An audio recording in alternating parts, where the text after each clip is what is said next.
ずんだもんなのだ。今日はサントメプリンシペのニュースを3本まとめて案内するのだ。その前に豆知識なのだ。国名のプリンシペは王子という意味で、昔ポルトガル王室が王子の島イルアとプリンシペと呼んだことが由来なのだ。そして今日の一押しは2つ目のニュースなのだ。保健省が子供の喉の感染アンギナに対する危険な伝統療法をやめてもらうためのキャンペーンを始めたという話なのだ。指や木のスプーンを喉に入れて首をマッサージする習慣が続いているけれど、抗生物質で治すべき感染症で合併症のリスクもあると警告されているのだ。それじゃあ早速見ていくのだ。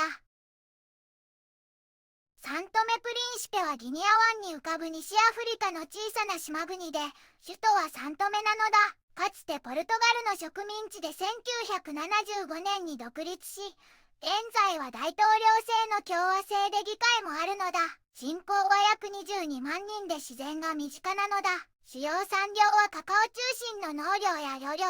観光で、近年は海洋油田の探索が注目されているのだ。クレオール文化や音楽、祭りが色濃く残っているのだ。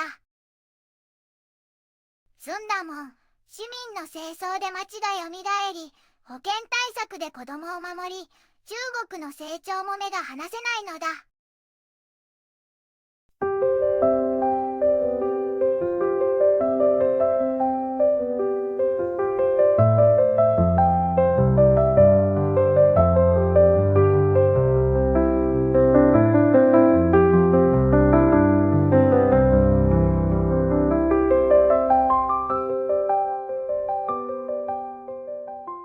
こんにちはなのだ。この番組では世界のあまり知られていない国や地域からちょっと不思議でちょっと感動するニュースをお届けするのだ。日本ではあまり話題にならないけど、世界には僕たちが知らないままの出来事や優しさや驚きに満ちた物語がたくさんあるのだよ。テレビでもネットでもあまり見かけないけれど、本当はもっと伝えられるべき小さな世界の声、そんな声を僕と一緒に見つけに行くのだ。さあ、一緒に知られざる世界の旅を始めるのだ。